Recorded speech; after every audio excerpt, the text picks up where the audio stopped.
You've got 10 grand sitting in your bank account. You know you should invest it. But every finance guru on the internet is screaming two different things at you. One says dump it all in today. The other says spread it out over 12 months. And here's the part nobody tells you. The math has already been done.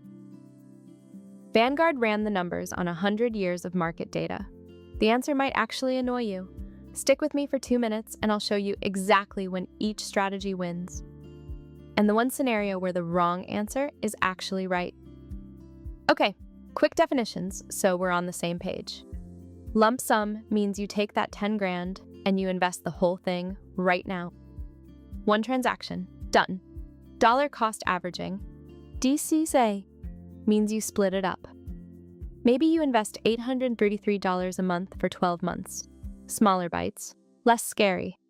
Now here's what the data actually says. Vanguard studied every rolling 12-month period from 1926 to today. Lump sum beat dollar cost averaging about 68% of the time. In a global portfolio, the average outperformance was around 2.4%. On 10 grand, that's an extra $240 in year one, and that gap compounds for decades. The reason is simple.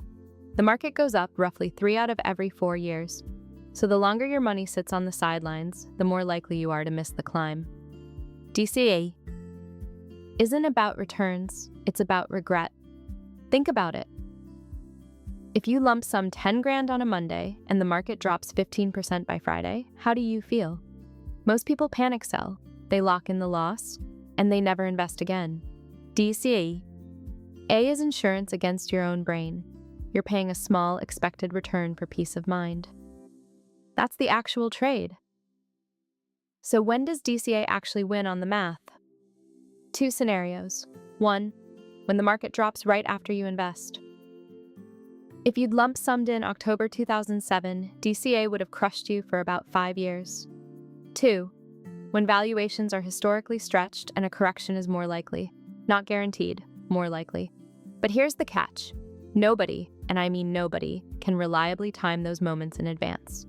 If they could, they wouldn't be on YouTube. So here's the rule I actually use. 3 questions. 1, be honest. If a 20% drop next month would make you sell, DCA, your behavior matters more than the math. 2, if you need this money in under 5 years, neither strategy fixes that. It shouldn't be in stocks at all. 3, if you've got 10 plus years and a stable income, lump sum. The math is on your side roughly 7 times out of 10, and the gap compounds.